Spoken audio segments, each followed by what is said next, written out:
ಶಾಂತಿ. ನಾವೆಲ್ಲ ಆತ್ಮರು ಭ್ರೂ ಮಧ್ಯದಲ್ಲಿ ಸ್ಮೃತಿ ಸ್ವರೂಪರಾಗುತ್ತಾ ನಾವೆಲ್ಲ ಆತ್ಮರ ತಂದೆ ಪರಂಪಿತ ಶಿವಬಾಬರವರನ್ನ ಆಹ್ವಾನಿಸುತ್ತಾ ಪ್ರಜಾಪಿತ ಬ್ರಹ್ಮ ಜಗದಂಬಾ ಸರಸ್ವತಿ ಮಮ್ಮಾರವರನ್ನ ಸ್ಮೃತಿ ಮಾಡುತ್ತಾ ಪ್ರತಿದಿನದಂತೆ ಈ ದಿನವೂ ಸಹ ಈ ಒಂದು ಮುರಳಿ ಚಿಂತನೆಯಲ್ಲಿ ಭಾಗವಹಿಸಿರುವ ನನ್ನೆಲ್ಲ ಸಹೋದರಾತ್ಮರಿಗೆ ಆತ್ಮೀಯವಾದ ಸ್ವಾಗತ, ಸುಸ್ವಾಗತ.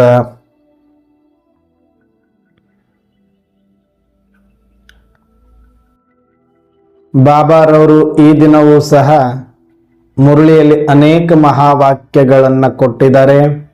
ಅದರಲ್ಲೂ ವಿಶೇಷವಾದ ವರದಾನವಿದೆ. ಆ ವರದಾನದ ಕುರಿತಾಗಿ ಸಂಕ್ಷಿಪ್ತವಾದ ಚಿಂತನೆಯನ್ನು ನಾವು ಮಾಡೋಣ. ಈ ದಿನದ ವರದಾನವಿದೆ, ಮನಸ್ಸು ಮತ್ತು ಬುದ್ಧಿಯನ್ನ ವ್ಯರ್ಥದಿಂದ ಮುಕ್ತವಾಗಿರಿಸಿ ಬ್ರಾಹ್ಮಣ ಸಂಸ್ಕಾರ ಮಾಡಿಕೊಳ್ಳುವಂತಹ ಆಡಳಿತ ಅಧಿಕಾರಿ ಭವ. ನೋಡಿ, ಬಾಬಾರವರು ನಮ್ಮನ್ನ ಯಾವ ಒಂದು ಸ್ಥಾನದಲ್ಲಿ ನೋಡ್ಲಿಕ್ಕೆ ಇಷ್ಟಪಡ್ತಾರೆ? ಸ್ವಯಂ ಪರಮಾತ್ಮನ ಮಕ್ಕಳು ನಾವು ಅಂದ ಮೇಲೆ ರೂಲರ್ ಆಗಿರಬೇಕೇ ಹೊರತಾಗಿ, ಆಡಳಿತ ನಡೆಸುವವರಾಗಿರ್ಬೇಕೇ ಹೊರತಾಗಿ ಅಧೀನರಾಗಿರಬಾರದು ಅಂತ ಬಾಬಾರವರು ಹೇಳ್ತಿದ್ದಾರೆ. ಯಾಕಂದ್ರೆ ಇಡೀ ಸೃಷ್ಟಿಯಲ್ಲಿ ಪಂಚತತ್ವಗಳಿದೆ, ಸಮಯ ಇದೆ, ನಿಯಮ ಇದೆ, ಪ್ರಾಣಿ ಪಕ್ಷಿ ಅನೇಕ ಜೀವರಾಶಿಗಳಿದೆ, ಗಿಡ ಮರ ಬಳ್ಳಿ ಹೂವು ಕಾಯಿ ಹಣ್ಣು ಎಲ್ಲದರಿಂದ ಈ ಒಂದು ಪ್ರಪಂಚ ಸಮೃದ್ಧವಾಗಿದೆ. ಇದೆಲ್ಲವೂ ಕೂಡ ಆತ್ಮ ಮತ್ತು ಪರಮಾತ್ಮರ ಸೇವೆಗಾಗಿ, ಸಹಯೋಗಕ್ಕಾಗಿಯೇ ಇರುವಂಥದ್ದು. ಪರಮಾತ್ಮ ಸೃಷ್ಟಿಕರ್ತ ಮತ್ತು ಆತನ ಸಂತಾನರು ನಾವು ಅಷ್ಟೇ ಶಕ್ತಿವಂತರಾಗಿದ್ದೇವೆ. ಈ ಪ್ರಕೃತಿ ಜೀತ್ ಆತ್ಮರು ನಾವಾಗಿದ್ದೇವೆ. ಪ್ರಕೃತಿ ಸಹಿತವಾಗಿ ಸರ್ವವೂ ಸಕಲವೂ ಕೂಡ ನಾವಾತ್ಮರ ಸೇವೆಗಾಗಿ, ಸಹಯೋಗಕ್ಕಾಗಿ ಇದೆ. ಅದೆಲ್ಲವೂ ನಮ್ಮ ಅಧೀನ, ನಾವು ಅಧಿಕಾರಿಯಾಗಿದ್ದೇವೆ. ಯಾಕೆಂದ್ರೆ ಇಲ್ಲಿ ಸುಪ್ರೀಂ ಪರಮಾತ್ಮ ಮತ್ತು ಆತನ ಮಕ್ಕಳು ಇಡೀ ಬ್ರಹ್ಮಾಂಡದಲ್ಲಿ, ಪ್ರಪಂಚದಲ್ಲಿ ಸುಪ್ರೀಂ ಅಂತಂದ್ರೆ ಸ್ವಯಂ ಪರಮಾತ್ಮ ಮತ್ತು ಆತನ ಸಂತಾನರಾದ ನಾವು ಆತ್ಮರು. ನಮಗಾಗಿ ಪ್ರಕೃತಿ ಇದೆ ಹೊರತಾಗಿ ಪ್ರಕೃತಿಗಾಗಿ ನಾವು ಅಲ್ಲ. ಪ್ರಕೃತಿಗಿಂತ ಸಾವಿರ ಪಟ್ಟು ಶಕ್ತಿವಂತರು ನಾವು ಆತ್ಮರು. ಪ್ರಕೃತಿ ಸದಾ ಪರಿವರ್ತನೆಗೊಳಪಡುವ ಧರ್ಮದಲ್ಲಿದ್ರೆ ಸದಾ ಸ್ವಯಂ ಶಾಂತಿಯ ಸ್ವಧರ್ಮದಲ್ಲಿರುವಂತ ಆತ್ಮ ಸದಾ ಕಾಲ ಇದ್ದಂಗೆ ಇರುವ ಧರ್ಮ ನಮ್ಮದು. ಅವಿನಾಶಿ ಧರ್ಮ ನಮ್ಮದು, ವಿನಾಶಿ ಧರ್ಮ ಪ್ರಕೃತಿದು. ಹಾಗಾಗಿ ನೀವು ಯಾವತ್ತೂ ಕೂಡ ಅಧಿಕಾರಿಗಳಾಗಿರಬೇಕು, ಆಡಳಿತಾಧಿಕಾರಿಗಳಾಗಿರ್ಬೇಕೇ ಹೊರತಾಗಿ ಅಧೀನರಾಗಬಾರದು ಅನ್ನುವಂಥ ವರದಾನವನ್ನ ಕೊಟ್ಟಿದ್ದಾರೆ. ಆದರೆ ಯಾವಾಗ ನಾವು ಅಧಿಕಾರಿ ಆಗಲಿಕ್ಕೆ ಸಾಧ್ಯ ಇದೆ? ಮನಸ್ಸು ಬುದ್ಧಿಯನ್ನ ವ್ಯರ್ಥದಿಂದ ಮುಕ್ತವಾಗಿರಿಸಿ ಬ್ರಾಹ್ಮಣ ಸಂಸ್ಕಾರ ಮಾಡಿಕೊಳ್ಳುವಂತಹ ಆಡಳಿತಾಧಿಕಾರಿ ಭವ.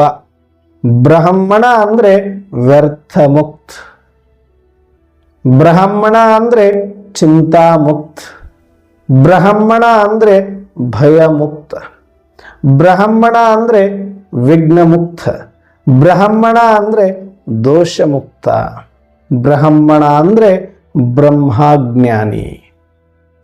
ಲೌಕಿಕದ ಬ್ರಾಹ್ಮಣರು ಅಲ್ಲ, ಅಲೌಕಿಕ ಬ್ರಹ್ಮಾಮುಖ ವಂಶಾವಳಿ ಸ್ವಯಂ ಪರಮಾತ್ಮ ಬ್ರಹ್ಮಾಮುಖದಿಂದ ಕೇಳಿರುವಂತ ಬ್ರಹ್ಮಜ್ಞಾನ ಏನಿದೆ, ಆ ಬ್ರಹ್ಮಜ್ಞಾನ ಅಮೃತವನ್ನ ಕುಡಿದಿರುವ ಪ್ರತಿಯೊಬ್ಬರೂ ಕೂಡ ಬ್ರಾಹ್ಮಣ್ ಆತ್ಮರೇ ಆಗಿದ್ದಾರೆ. ಬ್ರಹ್ಮ ಬಾಬಾರವರ ಆಚರಣೆಯನ್ನು ಅಳವಡಿಸಿಕೊಂಡಿರುವಂಥವರೆಲ್ಲರೂ ಕೂಡ ಬ್ರಹ್ಮ ಮುಖವಂಶಾವಳಿ ಬ್ರಾಹ್ಮಣರು. ಬ್ರಾಹ್ಮಣ ಸಂಸ್ಕಾರ ಅಂದ್ರೇನೆ ವ್ಯರ್ಥ ಮುಕ್ತ. ಎಲ್ಲಿ ವ್ಯರ್ಥ ಇಲ್ಲ ಅಂದ್ರೆ ಅಲ್ಲಿ ಸಮರ್ಥತೆ ಇದ್ದೇ ಇರುತ್ತೆ. ಪರಚಿಂತನೆ, ಪರದರ್ಶನ ಇರಬಾರ್ದು. ಅಥವಾ ಭಯ, ಚಿಂತೆ, ದುಃಖ, ದುಮ್ಮಾನ, ದುಗುಡ ಇರಬಾರದು. ಯಾಕೆ ನಾವು ಪರಚಿಂತನೆ ಮಾಡಬೇಕು? ಯಾಕೆ ನಾವು ಪರದರ್ಶನದಲ್ಲಿ ಬರಬೇಕು? ಏನು ಅವಶ್ಯಕತೆ ಇದೆ ನಮಗೆ? ಇಲ್ಲಿಯ ತನಕ ನಾವು ಸಾಮಾನ್ಯ ಒಬ್ಬ ಮನುಷ್ಯರಾಗಿದ್ವಿ. ರಾಗ ದ್ವೇಷಗಳಿತ್ತು, ನಾನು ಬೇರೆ ಅವರು ಬೇರೆ ಅನ್ನುವಂಥ ದ್ವಂದ್ವಗಳಲ್ಲಿ ಬದುಕಿದ್ವಿ. ಪ್ರಕೃತಿಯ ಧರ್ಮ ದ್ವಂದ್ವ. ಹಾಗಾಗಿ ಪ್ರಕೃತಿಯಾಗಿರುವ ಶರೀರವನ್ನೇ ನಾನು ಅಂತ ಭ್ರಮಿಸಿರೋದ್ರಿಂದ ಆ ದ್ವಂದ್ವ ಧರ್ಮದಲ್ಲಿ ನಾವು ಇದ್ದು ಬಿಟ್ಟಿದ್ವಿ. ಆದರೆ ಈಗ ನಾನು ದ್ವಂದ್ವಾತೀತನಾದ ಆತ್ಮನಾಗಿದ್ದೇನೆ. ಆತ್ಮದ ಸ್ವಧರ್ಮ ಶಾಂತಿಯಾಗಿದೆ. ಆತ್ಮಿಕ ಧರ್ಮದಲ್ಲಿ ನಾವು ಬರಬೇಕಾಗಿದೆ ಅಂತಂದ್ರೆ ನಾವು ದ್ವಂದ್ವ ಅತೀತದಲ್ಲಿ ಬರಬೇಕು. ಅಂದ್ರೆ ಅಲ್ಲಿ ನಾನು ಬೇರೆ ಅವರು ಬೇರೆ ಇಲ್ಲ. ಇವರು ನಮ್ಮವರು ಅವರು ಬೇರೆಯವರು ಅನ್ನೋದಿಲ್ಲ. ಇವರು ಶ್ರೇಷ್ಠ ಅವರು ಕನಿಷ್ಠ ಅನ್ನೋದಿಲ್ಲ. ಇವರು ಸರಿ ಅವರು ಸರಿಯಿಲ್ಲ ಅನ್ನೋದಿಲ್ಲ. ನಾವೆಲ್ಲರೂ ಒಂದೇ, ನಮಗೊಬ್ಬನೇ ಶಿವ ತಂದೆ ಎನ್ನುವ ಸತ್ಯವನ್ನ ತಿಳಿದಾತನೇ ಬ್ರಾಹ್ಮಣ. ಯಾರ ಬಗ್ಗೆ ಚಿಂತನೆ ಮಾಡ್ತೀರಿ? ಯಾರನ್ನ ನಿಂದೆ ಮಾಡ್ತೀರಿ? ಯಾರಲ್ಲಿ ದೋಷ ನೋಡ್ತೀರಿ? ಎಲ್ಲಿ ಪರಚಿಂತನೆ ಪರದರ್ಶನ ನಡೀತದೆ ಅಂದ್ರೆ ನಾವು ಬೇರೆ ಅವ್ರು ಬೇರೆ ಅನ್ನುವ ಭಾವ ಇದ್ದಾಗ, ನಾವೆಲ್ಲರೂ ಒಂದೇ ಅನ್ನುವ ಭಾವನೆ ಇದ್ದಾಗ ಅಲ್ಲಿ ಪರಚಿಂತನೆಗೆ ಪರನಿಂದನೆಗೆ ಅವಕಾಶವಿರೋದಿಲ್ಲ. ಇದನ್ನೇ ಬ್ರಾಹ್ಮಣ ಸಂಸ್ಕಾರ ಅಂತ ಕರೀತಾರೆ. ಇದನ್ನೇ ವ್ಯರ್ಥ ಮುಕ್ತ ಆಗಿರೋದು ಅಂತ ಕರೀತಾರೆ. ವ್ಯರ್ಥ ಮುಕ್ತ ಆಗಬೇಕು ನಾವು.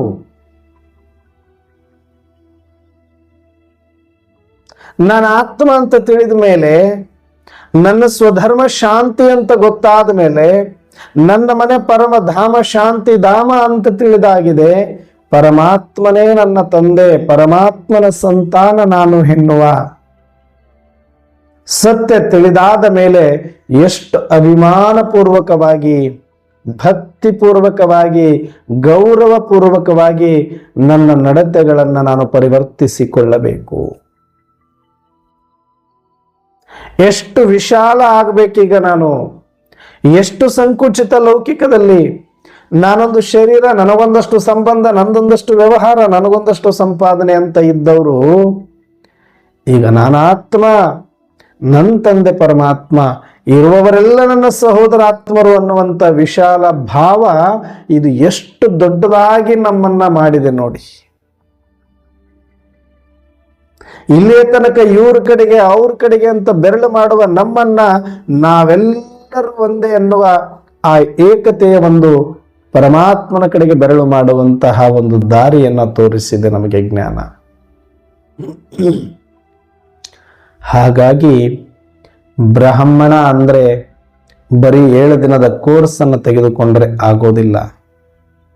ಬರೀ ನಾವು ಬಿಳಿ ಬಟ್ಟೆ ಹಾಕ್ಕೊಂತೀವಿ ಅಂದ್ರೆ ಆಗೋದಿಲ್ಲ. ಬರೀ ಸೆಂಟರ್ಗೆ ಹೋಗ್ತೀವಿ ಅಂದ್ರೆ ಆಗೋದಿಲ್ಲ. ಬರೀ ಮುರಳಿ ಕೇಳ್ತೀವಿ ಅಂದ್ರೆ ಆಗೋದಿಲ್ಲ. ಬರೀ ಸ್ಥೂಲ ದಿನಚರ್ಯವನ್ನ ಪಾಲನೆ ಮಾಡ್ತೀವಿ ಅಂದ್ರೂ ಆಗೋದಿಲ್ಲ. ಬ್ರಾಹ್ಮಣ ಅಂದ್ರೆ ಅಲ್ಲಿ ಪರಚಿಂತನೆ ಇರಬಾರ್ದು, ಪರನಿಂದೆ ಇರಬಾರ್ದು, ವ್ಯರ್ಥ ಇರಬಾರ್ದು, ಭಯ ಇರಬಾರ್ದು,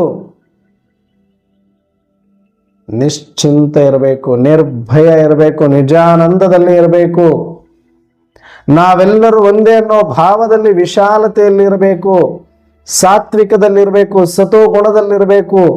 ಕಣ್ಣಿನಲ್ಲಿ ಪವಿತ್ರತೆ, ನಾಲಿಗೆಯಲ್ಲಿ ಪವಿತ್ರತೆ, ಮನಸ್ಸಿನಲ್ಲಿ ಪವಿತ್ರತೆ, ಹೃದಯದಲ್ಲಿ ಪವಿತ್ರತೆ, ಸದಾ ಕಾಲ ಪವಿತ್ರತೆಯಲ್ಲೇ ಬದುಕುವಂತಹ ಬದುಕು ಯಾರ್ದಾಗಿರುತ್ತೋ ಅವರು ಬ್ರಾಹ್ಮಣರು.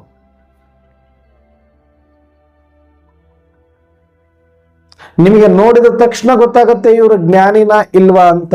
ಬಲೆ ಸಹಜವಾಗಿ ನಾವು ಕೇಳ್ತೀವಿ, ಎಲ್ರಿಗೂ ಜ್ಞಾನಕ್ಕೆ ಬಂದ ಎಷ್ಟು ವರ್ಷ ಆಯ್ತು ಅಂತ. ಸಾಮಾನ್ಯವಾಗಿ ನಾವು ಕೆಲವರು 5 ವರ್ಷ ಅನ್ಬೋದು, ಕೆಲವರು 6 ತಿಂಗಳು ಅನ್ಬೋದು, ಕೆಲವರು 10 ವರ್ಷ ಅನ್ಬೋದು, ಕೆಲವರು 20 ವರ್ಷ ಅನ್ಬೋದು.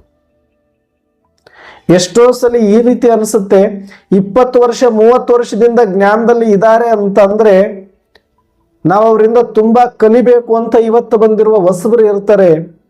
3 ತಿಂಗಳು 6 ತಿಂಗಳು ವರ್ಷದಿಂದನೂ ಈ ಜ್ಞಾನ ಮಾರ್ಗದಲ್ಲಿ ನಡ್ಕೊಳ್ಳುವವರು ಬಹಳ ವಿನಯದಿಂದ, ಭಯದಿಂದ, ಭಕ್ತಿಯಿಂದ ಬಂದಿರ್ತಾರೆ. ನಾವು ಇವ್ರ ತರ ಆಗಬೇಕು, ನಾವು ಇವ್ರ ತರ ಆಗಬೇಕು ಅಂತ ಬಂದು ಸ್ವಲ್ಪ ಹತ್ತಿರ ನಿಂತು ನೋಡ್ತಾರೆ. ಇವ್ರು 10 ವರ್ಷ ಆಯ್ತಂತೆ, ಇವ್ರು 20 ವರ್ಷ ಆಯ್ತಂತೆ, ಇವ್ರು 30 ವರ್ಷ ಆಯ್ತು ಅಂತ ಹೇಳಿದ್ರೆ ಅವ್ರನ್ನ ಹಿಡ್ಕೊಂಡ್ಬಿಡ್ತಾರ ಪಾಪ ಹೊಸಬರು. ಹೇಳಿ, ನಮಗೆ ಬ್ರಹ್ಮ ಬಾಬರವ್ರ ಬಗ್ಗೆ ಹೇಳಿ, ಮಮ್ಮಾರವ್ರ ಬಗ್ಗೆ ಹೇಳಿ, ದಾದಿಯವರ ಬಗ್ಗೆ ಹೇಳಿ, ನಾವು ಅವ್ರನ್ನ ನೋಡ್ಲಿಲ್ಲ, ನಾವು ಇವ್ರನ್ನ ನೋಡ್ಲಿಲ್ಲ, ಆದಿಯಲ್ಲಿ ಯಜ್ಞ ಹಿಂಗಿತ್ತಂತೆ, ಆದಿಯಲ್ಲಿ ಯಜ್ಞ ಹಿಂಗೆಲ್ಲ ನಡೀತಂತೆ, ಇಷ್ಟೆಲ್ಲ ಕಷ್ಟಪಟ್ಟಿದಾರಂತೆ, ಇಷ್ಟೆಲ್ಲ ತ್ಯಾಗ ತಪಸ್ಸು ಮಾಡಿದಾರಂತೆ, ಇಷ್ಟೆಲ್ಲ ಸೇವೆ ಹೇಗೆ ಮಾಡಿದ್ರು, ಇದೆಲ್ಲ ತಿಳಿದುಕೊಳ್ಬೇಕನ್ನುವ ಕ್ಯೂರಿಯಾಸಿಟಿ ಹೊಸದಾಗಿ ಬಂದಿರೋ ಆತ್ಮರಲ್ಲಿ ಇರುತ್ತೆ. ಆದ್ರೆ ಯಾರು ನಾವು 10 ವರ್ಷ 20 ವರ್ಷ 30 ವರ್ಷದಿಂದ ಜ್ಞಾನದಲ್ಲಿದ್ದೀವಿ, ನಮಗೆ ಒಂದಷ್ಟು ಸಹನೆ ಇರಬೇಕು, ಒಂದಷ್ಟು ಸಂಯಮ ಇರಬೇಕು, ಒಂದಷ್ಟು ಅನುಭವ ಇರಬೇಕು, ಒಂದಷ್ಟು ಅಧ್ಯಯನವೂ ಇರಬೇಕು. ಆಗ ಮಾತ್ರ ಬಂದಿರುವಂತ ಹೊಸದಾಗಿ ಬಂದಿರುವ ಆತ್ಮರಿಗೆ ನಾವು ಒಂದಷ್ಟು ಮಾತುಗಳಿಂದ ಅವರಿಗೆ ತಿಳಿಸಬೇಕಾಗತ್ತೆ, ಒಂದಷ್ಟು ಅವರಿಗೆ ಸಮಯವನ್ನ ಕೊಡಬೇಕಾಗತ್ತೆ. ಅದು ನಮ್ಮ ಜವಾಬ್ದಾರಿ ಕೂಡ. ನನಗೇನೋ ಸೇವೆ ಇದೆ, ನಮಗೇನು ಕೇಳಬೇಡ, ಅವ್ರನ್ನ ಕೇಳು, ಇವ್ರನ್ನ ಕೇಳು ಅಲ್ಲ. ಎಷ್ಟು ಗೊತ್ತಿದೆಯೋ ಅಷ್ಟು ಬಹಳ ವಿನಮ್ರವಾಗಿ ಗೌರವಪೂರ್ವಕವಾಗಿ ಹಂಚಿಕೊಳ್ಳಬೇಕು. ಯಜ್ಞದ ಇತಿಹಾಸವನ್ನ, ಬ್ರಹ್ಮನ ಬಗ್ಗೆ, ಮಮ್ಮಾರವರ ಬಗ್ಗೆ, ದಾದಿಯರ ಬಗ್ಗೆ ಯಾವುದೇ ಆತ್ಮ ಕ್ಯೂರಿಯಾಸಿಟಿಯಿಂದ ಕೇಳ್ತಾ ಇದೆ ಅಂದ್ರೆ ಅದಕ್ಕಿಂತ ದೊಡ್ಡ ಸೇವೆ ನಿಮಗೆ ಯಾವುದೂ ಇಲ್ಲ. ಬೇಕಾದವ್ರು ಇರ್ಲಿ, ಅವರು ನಮಗೆ ಕೆಲಸ ಇದೆ, ನಮಗೆ ಸೇವೆ ಇದೆ, ನಮ್ಮನ್ನ ಕೇಳಬೇಡ, ನಮಗ್ ಗೊತ್ತಿಲ್ಲ, ನಮಗಾಗೋದಿಲ್ಲ, ನೀನು ಅವ್ರ ಹತ್ರ ಹೋಗು, ಇವ್ರ ಹತ್ರ ಹೋಗು. ಇದಕ್ಕಿಂತ ದೊಡ್ಡ ಸೇವೆ ಇನ್ನೇನಪ್ಪ ಮಾಡಬೇಕು ನೀನು? ಇನ್ಯಾವ ಸೇವೆ ಮಾಡ್ಬೇಕು ನೀನು? ಬಿಲ್ಡಿಂಗ್ ಕಟ್ಟೋದು ಸೇವೆ ಅಲ್ಲ, ಪ್ರದರ್ಶನ ಮಾಡೋದು ಸೇವೆ ಅಲ್ಲ. ಪ್ರದರ್ಶನವು, ಬಿಲ್ಡಿಂಗ್ ಕಟ್ಟಿದ್ದು ಪ್ರತಿಯೊಂದು ಆತ್ಮರ ಕಲ್ಯಾಣಕ್ಕಾಗಿ, ಆ ಆತ್ಮರ ಪ್ರಶ್ನೆಗಳಿಗೆ ಉತ್ತರ ಕೊಡೋದಕ್ಕಾಗಿ ಮಾತ್ರ ಸಾಧನಗಳವು. ಅವು ಮಾಡೋದೇ ಸೇವೆ ಅಲ್ಲ. ಅದರಿಂದ ಎಷ್ಟು ರಿಸಲ್ಟ್, ಎಷ್ಟು ಆತ್ಮರಿಗೆ ಜ್ಞಾನ ಒಳಗಡೆ ಹೋಗುತ್ತೆ, ಎಷ್ಟು ಆತ್ಮರ ಕ್ಯೂರಿಯಾಸಿಟಿ ಹೆಚ್ಚಾಗಿದೆ, ಆ ಆತ್ಮರಿಗೆ ಎಷ್ಟು ತೃಪ್ತಿ ಕೊಟ್ಟಿದ್ದೀವಿ ಅನ್ನೋ ಆಧಾರದ ಮೇಲೆ ಅದು ಸೇವೆನೇ ಹೊರತಾಗಿ ಹೊರಗಿನದೆಲ್ಲದೂ ಒಂದಷ್ಟು ಸಂಪ್ರದಾಯಗಳು ಮಾಡಬೇಕು, ಅವು ಮಾಡಬಾರ್ದು ಅಂತಲ್ಲ, ಆದ್ರೆ ಅದೇ ಮುಖ್ಯ ಅಲ್ಲ. ಬಹಳ ಕಡೆ ಸಂಪ್ರದಾಯ ಉಳ್ಕೊಂಡಿದೆ, ಸಂಸ್ಕಾರ ಕಾಣ್ತಾ ಇಲ್ಲ ಅಂತಾರೆ. ಬೇಕಾದಷ್ಟು ವರ್ಷಗಳಿಂದ ಬ್ಯುಸಿ ಇದ್ದಾರೆ, ನಾವು ಯಾವಾಗಲೂ ಬ್ಯುಸಿ, ನಮಗೆ ಟೈಮೇ ಇರಲ್ಲ, ನಾವು ಅಷ್ಟು ಬ್ಯುಸಿ, ನಾವು ಇಷ್ಟು ಬ್ಯುಸಿ, ಆ ಸೇವೆ ಇದೆ, ಈ ಸೇವೆ ಇದೆ, ಕೇಳಿದ್ರೆ ಏನೂ ಒಂದು ಚೂರು ಸಿಗೋದಿಲ್ಲ. ಹೊಸದಾಗಿ ಬಂದಿರೋ ಆತ್ಮ ಅನ್ಕೊಳ್ತಾರೆ, ಇವ್ರು 20 ವರ್ಷ 30 ವರ್ಷ 40 ವರ್ಷ ಆಗಿದೆ ಅಂತಾರೆ. ಅವ್ರು ಬಾಬನ ಮುಂದೆ ಕಣ್ಣೀರಿಡ್ತಾರೆ, ಬಾಬಾ ನಮ್ಗೆ ಯಾಕೆ ಇಷ್ಟು ಲೇಟ್ ಆಗಿ ನೀವು ಜ್ಞಾನಕ್ಕೆ ಕರೆಸಿದ್ರಿ, ನಾವ್ ಏನೋ ತಿಳ್ಕೊಳ್ಳೋದಿಲ್ಲ, ನಮ್ಗೇನೋ ಗೊತ್ತಾಗ್ತಾ ಇಲ್ಲ, ಇವರೆಲ್ಲ ಸೀನಿಯರ್ಸ್, ಇವ್ರನ್ನ ನೋಡ್ತಾ ಇದೀವಿ, ಇವರಿಂದ ತಿಳ್ಕೊಳ್ಬೇಕಂತೀವಿ, ಅವ್ರಿಗೆ ಯಾರಿಗೂ ಪುರುಸೊತ್ತಿಲ್ಲ, ನಾನು ಏನು ತಿಳ್ಕೊಂಡಿಲ್ಲ, ನಾನು ಏನು ಪಾಪ ಮಾಡಿದ್ದೀನಿ ಬಾಬಾ ಅಂತ ಅಳ್ತಾರೆ ಪಾಪ ಅವರು. ಯಾರು ಉತ್ತರ ಕೊಡ್ಬೇಕು ಅದಕ್ಕೆ? ನಾವು ಬಂದಾಗ ನಮಗೆ ಹಿರಿಯರು ಹೀಗೆ ಮಾಡಿದ್ರೆ ನಾವೆಲ್ಲಿ ಇರ್ತಾ ಇದ್ವಿ? ನಾವು ಕೂಡ ಯಾರ್ದೋ ಒಬ್ಬರಿಂದ ಕೇಳಿ ತಿಳ್ಕೊಂಡಿದೀವಿ, ಓದಿ ತಿಳ್ಕೊಂಡಿದೀವಿ, ನೋಡಿ ತಿಳ್ಕೊಂಡಿದೀವಿ. ಅವ್ರು ನಮಗೆ ಸಮಯ ಕೊಟ್ಟಿದ್ದಕ್ಕೆ ಬ್ರಹ್ಮ ಮಮ್ಮ ದಾದಿಯರೆಲ್ಲರೂ ತಪಸ್ಸು ಮಾಡಿದ್ರು, ತ್ಯಾಗ ಮಾಡಿದ್ರು. ಅಷ್ಟೇ ಅಲ್ಲ, ಎಲ್ಲ ದಾದಿಯರು ನಮಗಾಗಿ ತಮ್ಮ ಜೀವನದ ಸಂಪೂರ್ಣ ಸಮಯವನ್ನು ಕೂಡ ಮೀಸಲಿಟ್ಟಿದ್ರು ಅಂತಾನೆ ವಿಶ್ವಾದ್ಯಂತ ಇವತ್ತು ಈಶ್ವರೀಯ ವಿಶ್ವವಿದ್ಯಾಲಯಗಳಾಗಿದೆ. ಆದ್ರೆ ಇವತ್ತು ನಮಗೆ ನವರಾತ್ರಿ ಶಿವರಾತ್ರಿ ಅನ್ನೋ ಸಂಪ್ರದಾಯಗಳೇ ಜಾಸ್ತಿ ಆಗ್ಬಿಟ್ರೆ, ರಾಖಿ ಬಂತು, ಜನ್ಮಾಷ್ಟಮಿ ಬಂತು ಅಂತ ಬರೀ busy busy busy, Mount Abu ಹೋಗ್ಬೇಕು ಬರಬೇಕು, ಇದರಲ್ಲೇ ನಾವು ಕಾಲ ಕಳೆದ್ಬಿಟ್ಟು, ಯಾರೋ 4 ಜನ ಆಸಕ್ತಿಯಿಂದ ಬರೋರಿಗೆ ನಮ್ಮ ಹತ್ರ ಟೈಮೇ ಇಲ್ಲ ಅಂತಂದು ಬಿಟ್ರೆ ಎಲ್ಲದರ ರಿಸಲ್ಟ್ ಜೀರೋನೇ. ಒಂದು ಆತ್ಮ ತವಕಿಸ್ತಾ ಇದೆ ಯಜ್ಞದ ಬಗ್ಗೆ ತಿಳ್ಕೊಳ್ಳೋದಕ್ಕೆ, ಬಾಬಾರವರ ಬಗ್ಗೆ ತಿಳ್ಕೊಳ್ಳೋದಕ್ಕೆ, ಜ್ಞಾನವನ್ನು ತಿಳ್ಕೊಳ್ಳೋದಕ್ಕೆ ಅಂದಾಗ ನಾವು ಸಮಯ ಕೊಟ್ಟಿಲ್ಲ ಅಂದ್ರೆ ನಾನು ಸತ್ಯವಾದ ಬ್ರಾಹ್ಮಣ ಅಲ್ಲವೇ ಅಲ್ಲ. ನಿಮ್ಗೆ ಎಷ್ಟು ಗೊತ್ತಿದೆ ಅಷ್ಟು ಹೇಳಿ, ಪ್ರಾಮಾಣಿಕವಾಗಿ ಹೇಳಿ. ಗೊತ್ತಿಲ್ಲದೆ ಇರೋದನ್ನೆಲ್ಲ ಹೇಳಬೇಡಿ. ಗೊತ್ತಿಲ್ಲ ಅಂದ್ರೆ ಗೊತ್ತಿಲ್ಲ ಅಂತ ಒಪ್ಕೊಂಡು ಗೊತ್ತಿರುವಷ್ಟು ಅನುಭವ ಹಂಚಿಕೊಂಡು ಅವ್ರನ್ನ ದೊಡ್ಡವರಿಗೆ ಪರಿಚಯ ಮಾಡಿಸಿಕೊಡಿ. ಆದರೆ ಎಸ್ಕೇಪ್ ಆಗಬೇಡಿ. ನಮಗೆ ಗೊತ್ತಿಲ್ಲ ಅಂತ ಜಾರ್ಕೋಬೇಡಿ, ಅಥವಾ ನಮ್ಗೆ ಟೈಮ್ ಇಲ್ಲ ಅಂತ, ಪುರ್ಸುತ್ತಿಲ್ಲ ಅಂತ ಯಾವತ್ತೂ ಹೇಳಬೇಡಿ. ನೀವು ಯಾವುದೇ ಒಂದು ಆತ್ಮನಿಗೆ ಯಜ್ಞದ ಬಗ್ಗೆ, ಜ್ಞಾನದ ಬಗ್ಗೆ ತಿಳಿಸೋದಕ್ಕೆ ಸಮಯ ಇಲ್ಲ ಅಂದ್ರೆ ಪರಮಾತ್ಮ ಹೇಳ್ತಾನೆ, ನಿಮ್ಮ ಭಾಗ್ಯ ಬೆಳಗಿಸೋದಕ್ಕೆ ನನಗೂ ಸಮಯ ಇಲ್ಲ. ಅದನ್ನು ಸೇವಾ ಕೇಂದ್ರದಲ್ಲಿ ಇರೋರಷ್ಟೇ ಮಾಡಬೇಕು ಅಂತಲ್ಲ, ಮನೆಯಲ್ಲಿರೋರ ಜವಾಬ್ದಾರಿ ಕೂಡ ಇದು, ಸಂಸಾರಿಗಳ ಜವಾಬ್ದಾರಿ ಕೂಡ ಇದು. ಬರೀ ನಿಮಿತ್ತ ಟೀಚರ್ ಜವಾಬ್ದಾರಿ ಅಲ್ಲ, ಯಾರೋ 4 ಜನ ಸೇವಾ ಕೇಂದ್ರದಲ್ಲಿ ಇರೋರ ಜವಾಬ್ದಾರಿ ಅಷ್ಟೇ ಅಲ್ಲ. ನಾವು ಯಾರೆಲ್ಲ ಬ್ರಾಹ್ಮಣ ಪರಿವಾರದವರು ಅಂತ ಹೇಳ್ಕೊಳ್ತೀವಿ, ನಾವೆಲ್ಲ ಬ್ರಾಹ್ಮಣರು ಅಂತ ಹೇಳ್ಕೊಳ್ತೀವಿ, ನಾವೆಲ್ಲ BK ಅಂತ ಹೇಳ್ಕೊಳ್ತೀವಿ, ನಮ್ಮೆಲ್ಲರ ಜವಾಬ್ದಾರಿ. ಅಣ್ಣವ್ರೆ ಅವರೇನು ಎಲ್ಲ ಬಿಟ್ಟು ಬಂದ್ಬಿಟ್ಟಿದ್ದಾರೆ, ಅವ್ರಿಗೆ ಯಾರು ಪರಿಚಯ ಸಂಬಂಧಿಕರಿಲ್ಲ, ಅವ್ರದ್ದು ಅದೇ ಕೆಲಸ, ಅವರು ಟೈಮ್ ಕೊಡ್ಬೇಕಣ್ಣವ್ರೆ. ನಮಗೆಲ್ಲ ಹೆಂಡತಿ ಮಕ್ಕಳು ಎಲ್ಲ ಇದ್ದಾರೆ ಅಣ್ಣವ್ರೆ, ನಾವೇ ಹಂಗೆ. ಅರೆ ಅದು ಯಾರು ತಪ್ಪದು? ಅದಕ್ಕೆ ಅವ್ರೇನ್ ಮಾಡ್ಬೇಕು? ನಿನ್ನ ಕೈಲಿ ಬಿಡಕ್ಕಾಗಿಲ್ಲ ಅಥವಾ ನಿನಗೆ ಬಿಡೋ ಪರಿಸ್ಥಿತಿ ಇರಲಿಲ್ಲ, ನೀನ್ ಇದೆಯೋ ಸರಿ. ಅವ್ರು ಬಿಟ್ಟಿದ್ದಾರೆ, ತ್ಯಾಗ ಮಾಡಿದ್ದಾರೆ, ನಿಂದನೆ ತಗೊಂಡಿದ್ದಾರೆ, ಸಹಿಸ್ಕೊಂಡಿದ್ದಾರೆ, ಹತ್ತಿದ್ದಾರೆ, ಕಷ್ಟಪಟ್ಟಿದ್ದಾರೆ ಅಂತ ಇವತ್ತವರು ಪೂರ್ತಿ ಸಮಯ ಕೊಟ್ಟಿದ್ದಾರೆ. ಅವ್ರ ಭಾಗ್ಯ ಬೆಳಗುತ್ತೆ. ನಿನಗೆ ಅಷ್ಟು ಅಂತೂ ಭಾಗ್ಯ ಇಲ್ಲ, ಅಷ್ಟು ಸಂಪೂರ್ಣ ಸಮಯ ಕೊಡಕ್ಕಂತೂ ಆಗಿಲ್ಲ ನಮ್ಮ ಕೈಲಿ. ಒಂದು ಹೆಂಡತಿನೋ 4 ಮಕ್ಕಳನ್ನೋ ಮಾಡಿಕೊಂಡು ಅದಕ್ಕೋಸ್ಕರ ಬಡದಾಡ್ತಾ ಇದ್ದೀವಿ. ಮತ್ತೆ ಈಗಲೂ ನೀನ್ ನೆಪ ಹೇಳ್ತೀಯ ಅಂದ್ರೆ ನಿನ್ನ ಭಾಗ್ಯ ಯಾವಾಗ ಬೆಳಗಿಸ್ಕೊಂತೀಯ? ಯಾರು ಬೆಳಗಿಸ್ಬೇಕು? ಇನ್ನು ಇವಾಗಲೂ ಅವ್ರ ಕಡೆ ಬೆರಳು ಮಾಡಿದ್ರೆ ಎಲ್ಲಾ ಭಾಗ್ಯನೂ ಅವ್ರಿಗೆ ಬರೆದು ಕೊಟ್ಟು ಬಿಡು, ಇಲ್ಲಿ ಮಾಡಿ. ನಮ್ಮನ್ನೇನು ಕೇಳಬೇಡಿ. ನಮಗೆ ಹೆಂಡ್ರು ಮಕ್ಕಳು ತುಂಬಾ ಇದ್ದಾರೆ, ನಮ್ಗ ಕೆಲಸಗಳು ತುಂಬಾ ಇದೆ, ನನಗಿನ್ನೇನು ಮಾಡಕ್ ಸಮಯನೇ ಇಲ್ಲ, ಎಲ್ಲ ಅವ್ರ ನಿಮಿತ್ತ ಆಗಿದ್ರೆ ಅವರೇ ಮಾಡ್ಬಿಡ್ಲಿ ಅಂತ ಅನ್ನೋದಾಗಿದ್ರೆ ಒಂದು ಕೆಲಸ ಮಾಡಿಬಿಡೋಣ. ನಾವೆಲ್ಲರೂ ಒಂದು ವೈಟ್ ಪೇಜ್ ತಗೊಂಡು ಬಾಬಾರವ್ರ ಮುಂದೆ ಕೂತ್ಕೊಂಡು, ಈ ಜನ್ಮದಲ್ಲಿ ನನಗೆ ಯಾವತ್ತೂ ಪುರುಸೊತ್ತಿಲ್ಲ ಬಾಬಾ, ನೀನು ಸ್ವಲ್ಪ ಲೇಟಾಗಿ ನಮಗೆ ಸಿಕ್ಕಿಬಿಟ್ಟಿದೀಯಾ, ನಮಗೆ ಸ್ವಲ್ಪ ಮುಂಚೆನೆ ಸಿಕ್ಕಿದ್ರೆ ನಾವು ಏನಾದರೂ ಸ್ವಲ್ಪ ಮದುವೆಗಿದ್ವಿ ಬಿಟ್ಟು ಹಂಗೆ ನಿಂತು ಬಿಡ್ತಿದ್ವಿ, ನಾವೇನು ಮಾಡೋಕ್ಕಾಗಲ್ಲ, ಇದು ತಪ್ಪು ನಮ್ಮದಿಲ್ಲ, ಇವಾಗಂತೂ ನಮ್ಮ ಹತ್ರ ಟೈಮ್ ಇಲ್ಲ, ಆಯ್ತು ನಮಗೇನು ಭಾಗ್ಯನೇ ಬೇಡ, ಎಲ್ಲ ನಮ್ಮ ಭಾಗ್ಯವನ್ನೆಲ್ಲ ನಿಮಿತ್ತರಿಗೆ ಕೊಟ್ಟು ಬಿಡಿ ಅಂತ ಬರೆದು ಬಿಡೋಣ ಬಿಡಿ. ವೈಟ್ ಪೇಜಲ್ಲಿ ಬಾಬಾರವರಿಗೆ ಬರೆದು ಸಿಗ್ನೇಚರ್ ಮಾಡಿ ಎಲ್ಲ ನನ್ನ ಭಾಗ್ಯ ಅವರಿಗೆ ಕೊಟ್ಟು ಬಿಡಿ ಅಂತ ಹಾಕಿಬಿಡೋಣ ಬಿಡಿ. ಮತ್ತೆ ಇನ್ನೇನಕ್ಕೆ ಮತ್ತೆ ನಮಗೆ ಬಾಬಾ ಬೇಕು, ಇನ್ನೇನಕ್ಕೆ ಜ್ಞಾನ ಬೇಕು, ಇನ್ನೇನಕ್ಕೆ ತಪಸ್ಸು ಬೇಕು, ಇನ್ನೇನಕ್ಕೆ ಧಾರಣೆ ಬೇಕು, ಇನ್ನೇನಕ್ಕೆ ಸೇವೆ ಬೇಕು? ನೆಪ ಹೇಳೋದಕ್ಕೆ. ನೆಪ ಹೇಳ್ತಾ ಇದ್ರೆ ಭಾಗ್ಯ ಯಾರ್ದು ಬೆಳಗತ್ತೆ? ಎಲ್ಲ ನಿಮಿತ್ತರ ಮಾಡ್ಲಿ ಸೆಂಟ್ರಲ್ ಇರೋರು ಮಾಡ್ಲಿ ಅಂದ್ರೆ ಅವ್ರ ಭಾಗ್ಯ ಬೆಳಗಿಸ್ಕೊಳ್ಳೋದಕ್ಕೆ ನಾವಿರೋದು, ಅವ್ರ ಭಾಗ್ಯ ಬೆಳಗಿಸ್ಕೋದಕ್ಕೆ ನಾವಿದೀವ? ಅವ್ರ ಭಾಗ್ಯ ಅವ್ರು ಬೆಳಗಿಸ್ಕೊಳ್ಳೋದಕ್ಕೆ ಅವ್ರು ತ್ಯಾಗ ಮಾಡಿ ತಪಸ್ ಮಾಡಿ ಬಂದು ಕೂತ್ಕೊಂಡಿದ್ದಾರೆ. ಅವ್ರ ಭಾಗ್ಯ ಅವ್ರು ಬೆಳಗಿಸ್ಕೊಳ್ಳೋಕೆ ಅವ್ರು ಮಾಡಿದ್ದಾರೆ. ಅಷ್ಟವ್ರು ಮಾಡೋಕ್ಕಾಗಿದೆ, ಅಷ್ಟಂತೂ ನಮ್ಮ ಕೈಲಿ ಮಾಡೋಕ್ಕಾಗಿಲ್ಲ.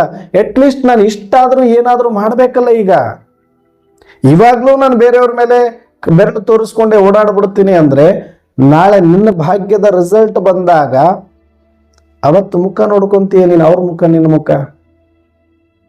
ಅವತ್ಯಾರು ನಿನ್ನ ಭಾಗ್ಯದ ರಿಸಲ್ಟ್ ನೋಡೋರು? ಎಲ್ಲಿರ್ತೀಯ ನೀನು? ಬಾಟಮ್ ಅಲ್ಲಿ ಇರ್ತೀಯ ಪೂರ್ತಿ. ಯಾಕೆ? ಟೈಮ್ ಇಲ್ಲ. ಅವ್ರ ನಿಮಿತ್ತರಿ ಅವ್ರು ಮಾಡ್ಬೇಕು, ಅವ್ರ ನಿಮಿತ್ತರಿ ಅವ್ರು ಮಾಡ್ಬೇಕು. ನಿನ್ನ ಭಾಗ್ಯ ಬೆಳಗಿಸ್ಕೊಳ್ಳೋದಕ್ಕೆ ನೀನಿದೆಯೋ, ಅವ್ರ ಭಾಗ್ಯ ಬೆಳಗಿಸ್ಕೊಳ್ಳೋದಕ್ಕೆ ನೀನಿದೆಯೋ? ನಿನ್ನ ಭಾಗ್ಯ ನೀನು ಬೆಳಗಿಸ್ಕೊಳ್ಬೇಕಲ್ಲ ಹೊರತಾಗಿ ಇನ್ಯಾರು ಬಂದು ಬೆಳಗಿಸ್ತಾರೆ? ಹೌದು, ಅವರಷ್ಟು ಮಾಡೋಕ್ಕಾಗಿಲ್ಲ ಅಂತಂದ ಮೇಲೆ, ಅವರಷ್ಟು ಸಮಯ ಕೊಡಕ್ಕಾಗ್ತಿಲ್ಲ ಅಂದ ಮೇಲೆ, ಅವರಷ್ಟು ತ್ಯಾಗ ಸಂಬಂಧಗಳನ್ನ ಬಿಟ್ಟು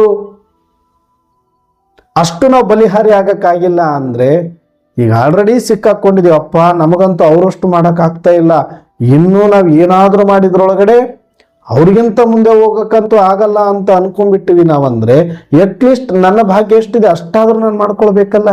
ಇದ್ದದ್ರಲ್ಲೇ ಟೈಮ್ ಉಳಿಸಿ ಇದ್ದದ್ರಲ್ಲೇ ಯುಕ್ತಿಯಿಂದ ಸೇವೆ ಮಾಡುವಂತ ಒಂದು ಭಾಗ್ಯವನ್ನ ಪಡ್ಕೊಳ್ಳುವಂತ ಮನಸ್ಸು ಮಾಡದೇ ಇದ್ರೆ ಬರೀ ಮಾತಾಡ್ತಾ ಹೋಗ್ತೀವಿ ಅಷ್ಟೇ.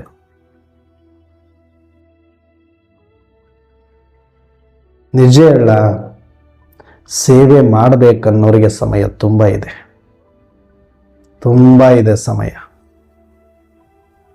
ಮಾಡುವ ಮನಸ್ಸು ನಿಮಗಿರ್ಬೇಕಷ್ಟೆ. ಬಹಳ ಜನ ಎಸ್ಕೇಪ್ ಆಗ್ತಾರೆ, ನಮ್ಗೆ ಹತ್ರ ಟೈಮ್ ಇಲ್ಲ ಅಣ್ಣವ್ರೆ ಅಂತ. ಬನ್ನಿ ನನ್ನ ಹತ್ರ ಹೇಳ್ತೀನಿ ಟೈಮ್ ಹೆಂಗಿಲ್ಲ ಅಂತ. 24 ಗಂಟೆ ಎಲ್ಲರಿಗೂ ಇರೋದು. 24 ಗಂಟೆ ಮಲ್ಕೊಂಡು ಒಂದು ಬೆಡ್ಡಲ್ಲಿ ಕಳೆದ್ರು ಒಂದು ರೂಮಲ್ಲಿ 10x10 ರೂಮಲ್ಲಿ ಮುಗಿದೋಗ್ಬಿಡುತ್ತೆ. 24 ಗಂಟೆ ನಿಲ್ಲಲ್ಲ ಅದು. ಒಂದು ಕುಟುಂಬಕ್ಕಾಗಿ ಮಾಡಿದ್ರೆ ಅಷ್ಟೇ, ಒಂದು ಸಮಾಜಕ್ಕೆ ಮಾಡಿದವ್ರಿಗೂ ಅಷ್ಟೇ, ಒಂದು ದೇಶಕ್ಕಾಗಿ ದುಡಿಯೋರ್ಗೂ ಅಷ್ಟೇ ಇದೆ. ಹಾಗಿದ್ದ ಮೇಲೆ ಸಮಯದಲ್ಲಿ ವ್ಯತ್ಯಾಸ ಇಲ್ಲ, ಅದನ್ನು ಬಳಸಿಕೊಳ್ಳುವಲ್ಲಿ ವ್ಯತ್ಯಾಸ ಆಗಿದೆ. ನಮ್ಮನ್ನ ನಾವು VVIP ಅಂತ ಟ್ರೀಟ್ ಮಾಡ್ತಾ ಇಲ್ಲ. ಒಂದೊಂದು ನಿಮಿಷ ವೇಸ್ಟ್ ಆಗಿ ಹಂಗೆ ಹರಿದು ಹೋಗ್ತಾ ಇದೆ ನಮ್ದು.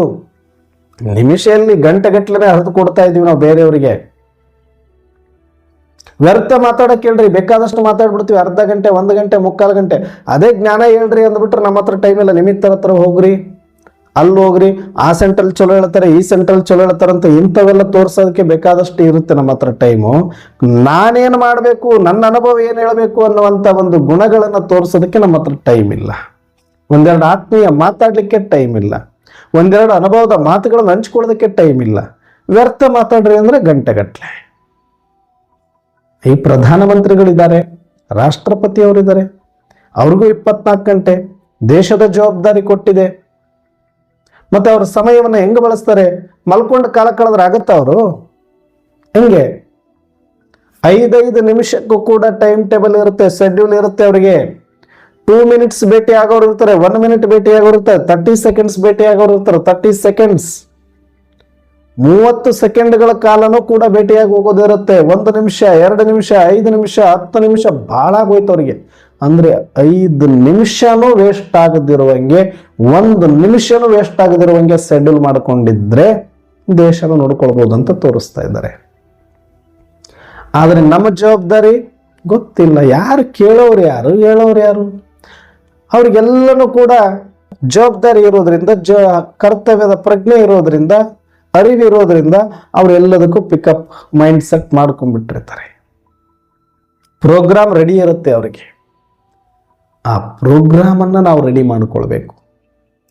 ನಾನು ಒಂದು ದೇಶಕ್ಕಾಗಿ ಅಲ್ಲ, ಪರಮಾತ್ಮನನ್ನ ಮೀಸಲು ಮಾಡಿದ್ದು ವಿಶ್ವಕ್ಕಾಗಿ, ವಿಶ್ವವನ್ನ ಪರಿವರ್ತನೆ ಮಾಡೋದಕ್ಕಾಗಿ, ವಿಶ್ವಕ್ಕೆ ಏನಾದರೂ ಕೊಡೋದಕ್ಕಾಗಿ ಪರಮಾತ್ಮನನ್ನ ನಿಮಿತ್ತ ಮಾಡಿದ್ದಾರೆ ಅಂದ ಮೇಲೆ ನನ್ನ ಪ್ರೋಗ್ರಾಮ್ ಕೂಡ ನಾನು ಸೆಟ್ ಮಾಡ್ಕೊಳ್ಬೇಕು. Time table ready, schedule ready ಇರಬೇಕು. 2 ನಿಮಿಷನೂ ನಮ್ದಲ್ಲಿ ವೇಸ್ಟ್ ಆಗಬಾರ್ದು ಅಂತ ನೀವು ನಿಂತ್ಕೊಳ್ಳಿ. ಅದೇನ್ರಿ, ಒಂದು ಹೆಂಡತಿ 1-2 ಮಕ್ಕಳು ಹೊಟ್ಟೆ ತುಂಬಿಸೋದು ಕಷ್ಟನಾ? ಸಂಪಾದನೆ ಸಂಪಾದನೆ ಸಂಪಾದನೆ ಎಷ್ಟು ಮಾಡಿದ್ರು ಸಾಕಾಗಲ್ಲ. ಯಾಕೆ ಸಾಕಾಗಲ್ಲ? ಯಾಕೆ ಸಾಕಾಗಲ್ಲ ಅಂದ್ರೆ ಬಳಸೋದು ಗೊತ್ತಿಲ್ಲ. ಎದ್ವಾ ತದ್ವಾ ಬಳಸಿ 5 ಕೊಡಲ್ಲ 50, 50 ಕೊಡಲ್ಲ 5,000 ಕೊಟ್ಕೊಂತ ಹೋದ್ರೆ, 10 ರೂಪಾಯಿದಲ್ಲಿ ಮುಗಿಸೋದನ್ನ 5,000 ರೂಪಾಯಿದಲ್ಲಿ ಮುಗಿಸ್ತಾ ಹೋದ್ರೆ ನೀ ಎಷ್ಟು ದುಡಿದ್ರು ಎಲ್ಲಿ ಹೋಗುತ್ತೆ ಅದು? ಬದುಕೋದಕ್ಕೆ ಏನು ಬೇಕು? 2 ಜೊತೆ ಬಟ್ಟೆ, 2 ಹೊತ್ತು ಗಂಜಿ, ಮಲಗ್ಲಿಕ್ಕೆ ಒಂದಷ್ಟು ಜಾಗ, ಅದು ಸ್ವಂತದ್ದೇ ಆಗ್ಬೇಕಂತಿಲ್ಲ, ಬಾಡಿಗೆ ಆದ್ರೂ ಮುಗಿದೋಯ್ತಪ್ಪ. ಎಷ್ಟು ನೆಮ್ಮದಿ ಬದುಕಬಹುದು? 10,000 ರೂಪಾಯಿ ದುಡಿದ್ರು ಕೂಡ ಅದ್ಭುತವಾಗಿ ಬದುಕಬಹುದು. ಏನು ಕನಿಷ್ಠ ಇಲ್ಲ. ಈಗ 10,000 ರೂಪಾಯಿ ನೀವು ಸುಮ್ಮನೆ ಎಲ್ಲೋಗಿದ್ರು ಕೊಡ್ತಾರೆ ಇವತ್ತಿನ ಕಾಲಕ್ಕೆ. ಒಬ್ರು ದುಡಿದ್ರೆ ಇದು ನಾನು ಹೇಳ್ತಾ ಇರೋದು. ಮನೆ ಓಸು ಮಂದಿ ದುಡಿತಾರೆ, ಮತ್ತೆ ಏನೂ ಸಾಕಾಗ್ತಾ ಇಲ್ಲ ಅಣ್ಣವ್ರೆ, ಟೈಮ್ ಇಲ್ಲ ಅಣ್ಣವ್ರೆ. ಅಯ್ಯೋ, ಯಾರು ಮಾಡ್ಕೊಂಡಿರೋದು ಇದು? ಇಂಥದ್ದೇ ಬಟ್ಟೆಗಳು ಹಾಕ್ಕೋಬೇಕು, ಹಿಂಗೆ ಓಡಾಡಬೇಕು, ಇಂಥದ್ದೇ ಕಾಲಲ್ಲಿ ಹಾಕ್ಕೋಬೇಕು, ಇಂಥಲ್ಲೇ ಕಿವಿಯಲ್ಲಿ ಹಾಕ್ಕೋಬೇಕು, ಇಂಥದ್ದೇ ತಲೆಯಲ್ಲಿ ಹಾಕ್ಕೋಬೇಕು ಅಂತ ಇದ್ರೆ ಮಾಡ್ಕೊಂಡಿರೋ ತಪ್ಪಿಗೆ ನಾನು ಮಾಡ್ಕೋಬೇಕಾಗತ್ತೆ, ದುಡಿಬೇಕಾಗತ್ತೆ. ಸರಳವಾಗಿ ಬ್ರಾಹ್ಮಣ ಅರ್ಥಾರ್ಥ ಸರಳ ಸಂಸ್ಕಾರ. ಬ್ರಾಹ್ಮಣ ಸಂಸ್ಕಾರ ಅಂದ್ರೆ ಸರಳವಾಗಿ ಬದುಕೋದು, ಸಿಂಪಲ್ ಆಗಿರೋದು, ಶಾಂಪಲ್ ಆಗಿರೋದು, ಆದಷ್ಟು ಮಿತವ್ಯಯವಾಗಿರೋದು. ಒಂದಷ್ಟು ಊಟ ಚೆನ್ನಾಗಿ ಮಾಡಿ ಪರವಾಗಿಲ್ಲ, ಒಂದೆರಡು ಜೊತೆ ಬಟ್ಟೆ ಇಟ್ಕೊಳ್ಳಿ ಪರವಾಗಿಲ್ಲ. ಆದ್ರೆ ಏನದು ಬೆವರು ತುಂಬಿರೋದು ಬಟ್ಟೆಗಳು, ಆದ್ರೂ ಇನ್ನೂ ಬಟ್ಟೆ ಬೇಕು. ಈ ಹಬ್ಬ ಬಂತು ಬಟ್ಟೆ, ಆ ಹಬ್ಬ ಬಂತು ಬಟ್ಟೆ. ಹೋದ್ರೆ 50,000, ಹೋದ್ರೆ 20,000 ಅಂದ್ರೆ ಎಲ್ಲಿ? ತಿಂಗಳಗಟ್ಲೆ ದುಡಿಯೋದು, ಒಂದಿನಕ್ಕೆ ಹೋಗಿ ಶಾಪಿಂಗ್ ಮಾಡಿ ಖರ್ಚು ಮಾಡ್ಕೊಂಡು ಬರೋದು. ಹೇಳೋರಿಲ್ಲ, ಕೇಳೋರಿಲ್ಲ, ಭಯನೂ ಇಲ್ಲ, ಭಕ್ತಿನೂ ಇಲ್ಲ. ಇನ್ನೇನಾಗೋಗುತ್ತೆ ಜೀವನ? ಇನ್ನು ಬಹಳ ದಿನ ಉಳಿದಿಲ್ಲ. ಹಿಂಗೆ ಕಳೆದ್ರೆ ಮುಗಿದೋಗುತ್ತೆ ಇದನ್ನು ಸಂಗಮ ಯುಗ. ಮಾಡೋದು ಯಾವಾಗ? ಟೈಮ್ ಇಲ್ಲ, ಟೈಮ್ ಇಲ್ಲ, ಟೈಮ್ ಇಲ್ಲ ಅಂದ್ರೆ ನಡಿ ನನಗೂ ಟೈಮ್ ಇಲ್ಲ ಅಂತ ಕ್ಲೋಸ್ ಮಾಡಿ ಹೋಗ್ತಾರ ಆ ಕಡೆ ಮನೆಗೆ ಅಪ್ಪ. ಅವತ್ತು ಪಶ್ಚಾತ್ತಾಪದ ಕಣ್ಣೀರಲ್ಲಿ ಕೈ ತೊಳಿಬೇಕಾಗತ್ತೆ ನಾವು. ಬಿ ಕೇರ್ಫುಲ್ ಅಂತ ಹೇಳ್ತಾರೆ ಬಾಬಾ. ಎಷ್ಟು ಸಮಯವನ್ನ ವ್ಯರ್ಥ ಮಾಡ್ತಾ ಇದೀವಿ ಅಂದ್ರೆ, ಸುಮ್ಮನೆ ಸಂಪಾದನೆ ಹೆಸರು ಹೇಳೋದು, ಸುಮ್ಮನೆ ಸಂಬಂಧದವ್ರ ಹೆಸರು ಹೇಳೋದು. ನೀವು ಎಷ್ಟೊತ್ತು ನಿಮ್ಮ ಸಂಬಂಧಿಕರ ಜೊತೆ ಇದ್ರೆ ನಿಜವಾಗ್ಲೂ ನೋಡ್ಕೊಳ್ಳಿ ಸ್ವಲ್ಪ. ಏನ್ ನಾವು ಭಾರಿ ಹೆಂಡತಿ ಮಕ್ಕಳು ಕುಟುಂಬ ಇದೆ ಅಂತ ಹೇಳೋರು ಬಹಳ ಜನ. ಎಷ್ಟು ಜನ ನಿಮ್ಮ ಪತ್ನಿಗೆ ನೀವು ಎಷ್ಟು ಟೈಮ್ ಕೊಡ್ತಾ ಇದ್ರಿ, ನಿಮ್ಮ ಮಗನಿಗೆ ಎಷ್ಟು ಟೈಮ್ ಕೊಟ್ಟಿದ್ರಿ, ನಿಮ್ಮ ಮಗನ ಜೊತೆ ಎಷ್ಟು ಕೂತಿದ್ರಿ, ನೆನಪು ಮಾಡ್ಕೊಳ್ಳಿ ಒಂದ್ಸಲ. ಹೋಗ್ಲಿ, ಅದನ್ನಾದ್ರೂ ನೆಟ್ಟಿಗೆ ಮಾಡ್ತೀರಿ ಅಂದ್ರೆ ಅದನ್ನೂ ಇಲ್ಲ. ಹೆಂಡತಿ ಒಂದಷ್ಟು ಕೂಡ್ರಿ ಅಂದ್ರೆ ಇಲ್ಲ, ನನಗೆ ಟೈಮ್ ಇಲ್ಲ. ಮಗ ಅಪ್ಪ ಒಂದ್ ಸ್ವಲ್ಪ ಹೋಮ್ವರ್ಕ್ ಚೆಕ್ ಮಾಡೋದ್ರೆ ಅದಕ್ಕೆ ಟೈಮ್ ಇಲ್ಲ. ಹೋಗ್ಲಿ, ಅವ್ರದ್ದಾದ್ರೂ ನಿಭಾಯಿಸ್ತಾರಂದ್ರೆ ಅದನ್ನು ಮಾಡಲ್ಲ ಈ ಪಾರ್ಟಿ. ನಾ ಬರೀ ಅಣ್ಣಂದ್ರ ಬಗ್ಗೆ ಹೇಳ್ತಿಲ್ಲ, ಅಕ್ಕಂದ್ರ ಬಗ್ಗೆನೂ ಹೇಳ್ತಾ ಇದ್ದಾರೆ. ನಮ್ಮವರಿಗೆ ನಾವು ಟೈಮ್ ಕೊಡ್ತಾ ಇದೀವಿ, ಅದನ್ನೂ ಇಲ್ಲ. ಮತ್ತೆ ಯಾರ ಹತ್ರನೂ ಹರಟೆ ಹೊಡಿಯೋರ ಹತ್ರ, ವ್ಯರ್ಥ ಮಾತಾಡೋರ ಹತ್ರ, ತಿನ್ನೋರ ಹತ್ರ, ಕುಡಿಯೋರ ಹತ್ರ, ತಿರುಗೋರ ಹತ್ರ, ಚಾಡಿ ಹೇಳೋರ ಹತ್ರ, ಪರಚಿಂತನೆ, ಪರದರ್ಶನೆ. ಸುಮ್ಮನೆ ಅವ್ರಿಗೂ ಕೆಲ್ಸಕ್ಕೆ ಬರಲ್ಲ, ನಿಮ್ಗೂ ಕೆಲ್ಸಕ್ಕೆ ಬರಲ್ಲ. ಅದು ನಿಮ್ಮ ಮನೆದು ಅಲ್ಲ, ನಿಮ್ಮ ಮಂದಿದು ಅಲ್ಲ. ಯಾಕಂದ್ರೆ ನಿಮ್ಮ ಮನೆಯವ್ರ ಹತ್ರ ನೀವು ಮಾತಾಡೋದೇ ಇಲ್ವಲ್ಲ ಜಾಸ್ತಿ, ಅವ್ರಿಗೆ ಟೈಮ್ ಕೊಡೋದೇ ಇಲ್ವಲ್ಲ. ಅವ್ರನ್ನ ನೋಡಿದ್ರೆ ನಿಮಗಾಗಲ್ಲ, ನಿಮ್ಮನ್ನ ನೋಡಿದ್ರೆ ಅವ್ರಿಗಾಗಲ್ಲ. ಕೊಡೋದು ಬೇರೆದವ್ರಿಗೆ ಟೈಮ್. ಎಷ್ಟು ವೇಸ್ಟ್ ಮಾಡ್ತೀರಿ ಇಡೀ ದಿನಕ್ಕೆ ಟೈಮು? ಕೆಲಸಕ್ಕೆ ಅಂತ ಹೋದ್ರೆ 8 ಗಂಟೆಗೆ ಹೋಗಿ 8 ಗಂಟೆಗೆ ವಾಪಸ್ ಬಂತು ಬಿಡ್ತೀರ. ಅಲ್ಲಿದ್ದು ತಗೊಂಡು ಬಂದು ಮನೆಯೊಳಗಡೆ ಮಾತಾಡೋದು, ಮನೆಯೊಳಗೆ ತಗೊಂಡೋಗಿ ಅಲ್ಲಿ ಮಾತಾಡೋದು, ಎರಡು ತಗೊಂಡು ಹೊರಗಡೆ ಹಾಳರಟೆ ಹೊಡೆಯೋದು. ಇದಕ್ಕೆ ಟೈಮ್ಗಳು ಹರಿದು ಹೋಗ್ತಾ ಇದ್ರೆ ಟೈಮ್ ಎಲ್ಲಿ ಸಿಗುತ್ತೆ ನಮಗೆ? ಕೋಟಿ ದುಡಿಯುವಾತನಿಗೂ 24 ಗಂಟೆನೆ, ಲಕ್ಷ ದುಡಿಯುವಾತನಿಗೂ 24 ಗಂಟೆನೆ, 10,000 ದುಡಿಯುವಾತನಿಗೂ 24 ಗಂಟೆನೆ. ಅವ್ರ ಹತ್ರ ಟೈಮ್ ಇದೆ, ಹೋಗಿ ಅರಟೆ ಹೊಡೀರಿ ನೋಡೋಣ. ಯಾರಾದ್ರೂ ಲಕ್ಷ ಕೋಟಿ ಗಟ್ಟಲೆ ದುಡಿಯೋರಿದ್ರೆ, ಇಲ್ಲ ಯಾರಾದ್ರೂ ಮಿನಿಸ್ಟರ್ಗಳು, ಮುಖ್ಯಮಂತ್ರಿ ಇದ್ರೆ ಹೊಡೀರಿ ಅರಟೆ ನೋಡೋಣ. ಅವ್ರ ಹತ್ರ ಟೈಮ್ ಕೊಡ್ತಾರ ನಿಮಗೆ? ಯಾರಿಗೂ ಟೈಮ್ ಇರಲ್ಲ ಅಲ್ಲಿ. ಯಾಕಂದ್ರೆ ಅವ್ರನ್ನ VIP ಅಂತ ತಿಳ್ಕೊಂಡಿದ್ದಾರೆ. ಹಂಗೆ ನಾವಿನ್ನು ಸಾಮಾನ್ಯ ಅನ್ಕೊಂಡಿರೋದಕ್ಕೆ ಎಲ್ಲರ ತರ ನಾವು ಕೂಡ ಟೈಮನ್ನು ವ್ಯರ್ಥ ಮಾಡಿ ಮಾಡಿ ಮಾಡಿ ಆಗ್ತಾ ಇದೀವಿ. ನಮ್ಮ ಟೈಮ್ ನಮಗೆ ಗೊತ್ತಿಲ್ಲ ವ್ಯಾಲ್ಯೂ. ನನ್ನ ಟೈಮ್ ಸರಿ ಇಲ್ಲ ಅಲ್ಲ, ಆ ಟೈಮನ್ನು ಸರಿಯಾಗಿ ಬಳಸ್ತಾ ಇಲ್ಲ ನೀನು, ಅದಕ್ಕೆ ನಿನ್ನ ಟೈಮ್ ಸರಿ ಇಲ್ಲ. ಆ ಟೈಮನ್ನು ಸರಿಯಾಗಿ ಬಳಸ್ಕೊಳ್ಳೋದು ಕಲ್ತ್ಕೊಳ್ಳಿ. ನಿನ್ನ ಟೈಮ್ ಸರಿಯಾಗದೆ ಇದ್ರೆ ಕೇಳಿ. ಟೈಮ್ ಅಲ್ಲ ಸರಿಯಾಗಿರಬೇಕಾಗಿರೋದು, ಅದನ್ನು ಬಳಸ್ಕೊಳ್ಳುವಾತ.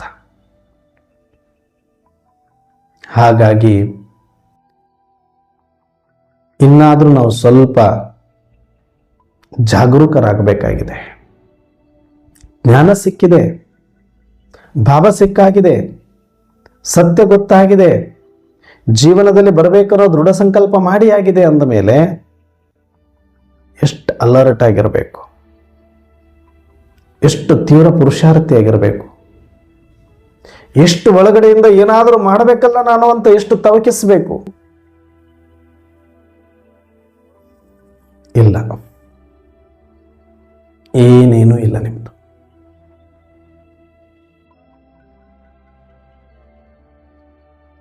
ಹೆಂಗೋ ಉಂಡದ್ದೇ ಬಂತು, ತಿಂದದ್ದೇ ಬಂತು, ಕಾಲ ಕಳೆದದ್ದೇ ಬಂತು, ಮುಗಿದೋಗುತ್ತೆ ಇದು ಜೀವನ. ಆಯ್ತು, ಎಷ್ಟು ವರ್ಷ ಬದುಕ್ತೀವಿ ನಾವಿನ್ನು ಯಾರಿಗ್ ಗೊತ್ತು? ಸಮಯ ಇರ್ಬೋದು, ಡ್ರಾಮಾ ಇರ್ಬೋದು, ಕಲಿಯುಗ ಇರ್ಬೋದು, ವಿನಾಶ ಆಗಕ್ಕಿನ್ನೂ ಟೈಮ್ ಇರ್ಬೋದು. ನಾಳೆಗೆ ಏನಾಗ್ತೀವಿ ಅಂತ ಯಾರಿಗೆ ಭರವಸೆ ಇದೆ?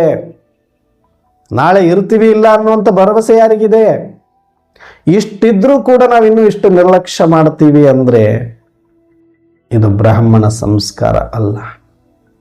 ಮನಸ್ಸು ಬುದ್ಧಿ ಬರೀ ವ್ಯರ್ಥದಲ್ಲಿ ಮುಳುಗೋಗಿದೆ. ವ್ಯರ್ಥ ಎಲ್ಲಿದೆಯೋ ಅಲ್ಲಿ ಸಮರ್ಥತೆ ಇರಲ್ಲ, ಅಸಮರ್ಥತೆ ಇರುತ್ತೆ. ಎಲ್ಲಿ ಅಸಮರ್ಥತೆ ಇದೆಯೋ ಅಲ್ಲಿ ಚಿಂತೆ ಇರುತ್ತೆ, ಎಲ್ಲಿ ಚಿಂತೆ ಇದೆಯೋ ಅಲ್ಲಿ ಭಯ ಇರುತ್ತೆ, ಎಲ್ಲಿ ಭಯ ಇದೆಯೋ ಅಲ್ಲಿ ದುಃಖ, ಶಾಂತಿ, ಕಟ್ಟಿಟ್ಟ ಬುದ್ಧಿ. ಸಮರ್ಥತೆ ಇರಬೇಕು ಅಂದ್ರೆ ನಮ್ಮನ್ನು ನಾವು VVIP ಅಂತ ತಿಳ್ಕೊಳ್ಬೇಕು. ವಿಶ್ವಕ್ಕಾಗಿ ಇರುವಂಥವ್ರು ನಾವು. Very important person. ನಾನು ಸಾಮಾನ್ಯನಲ್ಲ ಅಂತ ನಮ್ಮನ್ನು ನಾನು ತಿಳ್ಕೊಳ್ಬೇಕು, ಬೇರೆಯವ್ರಿಗೆ ತೋರಿಸೋದು ಬೇಡ ನಾವು. ಆಗ ಬೆಳಗ್ಗೆ 3 ಗಂಟೆಗೆ ನಾನು ಎದ್ದಾಗಿನಿಂದ ರಾತ್ರಿ ಮಲಗುವ 9:30 10 ಗಂಟೆವರೆಗೂ ನಾನೊಬ್ಬ VIP ತರ ಅನ್ಕೊಂಡಿರಬೇಕು. ನನ್ನ ಸಮಯವನ್ನು ಆ ರೀತಿಯಾಗಿ ಬಳಸಬೇಕು. ಅದನ್ನು ಪಾಸಿಟಿವ್ ಆಗಿ, ಸಫಲವಾಗಿ, ಸಾರ್ಥಕವಾಗಿಯೇ ಮಾಡಿಕೊಳ್ಬೇಕು. ಒಂದೊಂದು ದಿನ 24 ಗಂಟೆ ಶೆಡ್ಯೂಲ್ ಕರೆಕ್ಟ್ ಆಗಿ ನಾವು ಮಾಡಕ್ಕೆ ಬಂತು ಅಂದ್ರೆ ನಮ್ಮನ್ನ ಹಿಡಿಯೋ ಶಕ್ತಿ ಪ್ರಪಂಚದಲ್ಲಿ ಯಾರಿಗೂ ಇಲ್ಲ.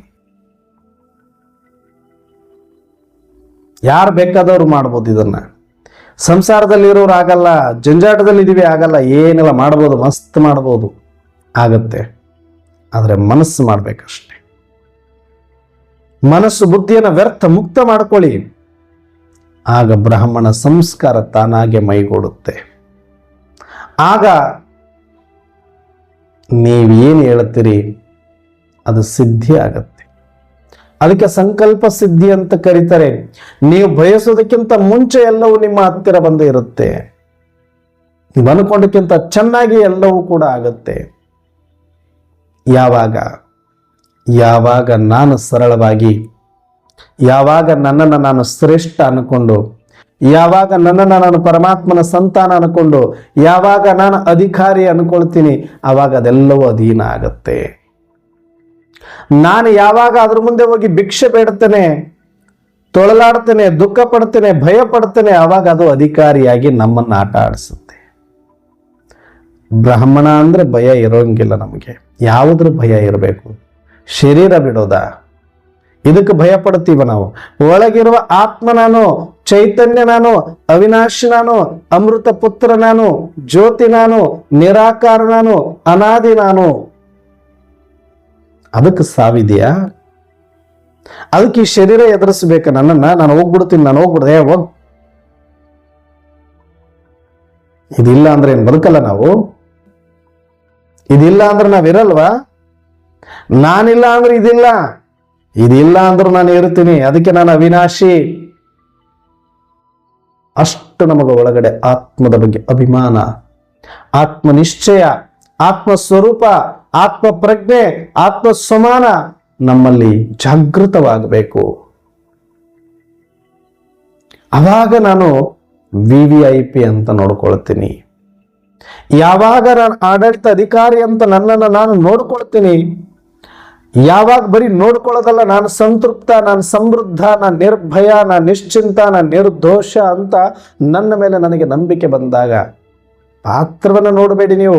ಪಾತ್ರದಲ್ಲಿ ಹೆಂಡತಿ ಇದ್ದಾರೆ, ಮಕ್ಕಳಿದ್ದಾರೆ, ಮನೆ ಇದೆ, ಸಂಸಾರ, ವ್ಯವಹಾರದ ಪಾತ್ರದ್ದು ಸರಿಸಿಬಿಡಿ ಎಡಗಾಲಿಲೆ. ನಾನು ಆತ್ಮ, ನಿಮಿತ್ತರೊಳಗಿರೋದು ಆತ್ಮ, ನನ್ನೊಳಗಿರೋದು ಆತ್ಮದಾದಿಯೊಳಗಿರೋದು ಆತ್ಮ, ಬ್ರಹ್ಮನೊಳಗಿರೋದು ಆತ್ಮ ನಾನು ಅಷ್ಟೆ. ನನ್ನ ಆತ್ಮ ನಂಗೆ ಇದೆ, ಅವರ ಆತ್ಮ ನಂಗೆ ಇದೆ, ಅವರ ಆತ್ಮ ನಂಗೆ ಇದೆ, ಅವರ ಆತ್ಮ ನಂಗೆ ಇದೆ. ನಾನು ಸಾಮಾನ್ಯನಲ್ಲ. ಆತ್ಮಿಕ ದೃಷ್ಟಿಯಲ್ಲಿ ನಾವೆಲ್ಲರೂ ಸರಿ ಸಮಾನರು. ಇದರಲ್ಲಿ ಯಾರು ಹೆಚ್ಚು ಇಲ್ಲ, ಕಡಿಮೆ ಇಲ್ಲ. ಪಾತ್ರದಲ್ಲಿ ಪಾತ್ರಾನುಸಾರ ಹೆಚ್ಚು ಕಡಿಮೆ ಅಷ್ಟೇ.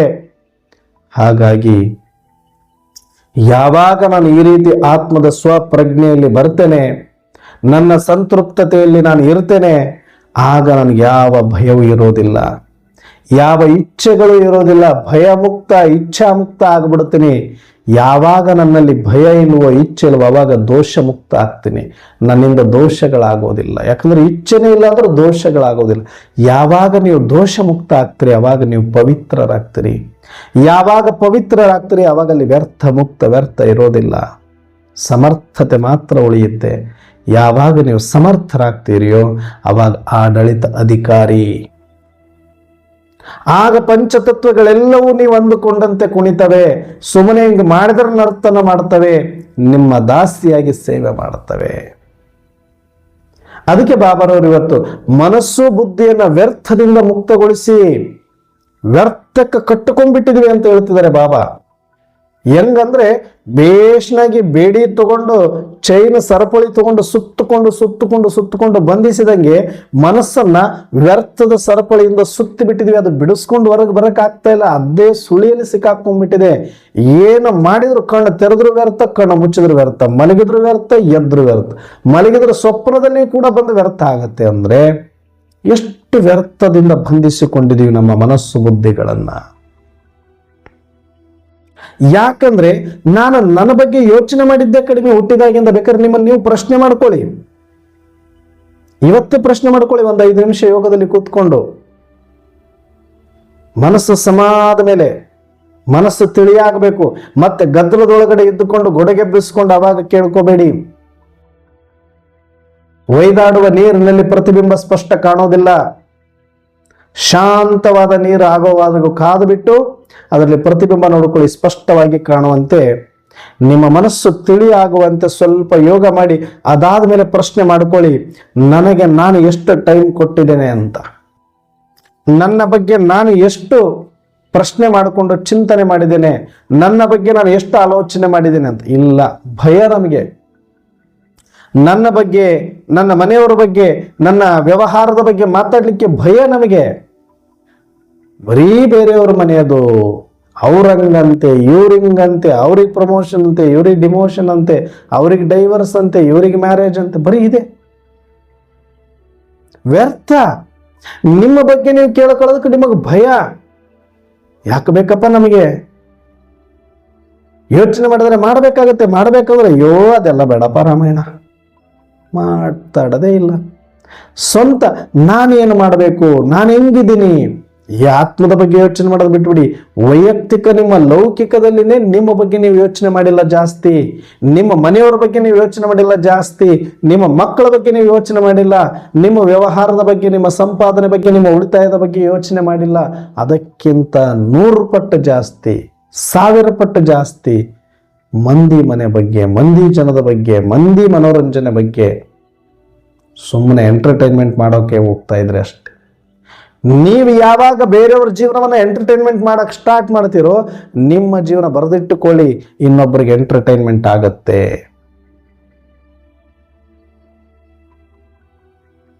ಇಲ್ಲಿ ಸಮಸ್ಯೆ ಇರೋದು.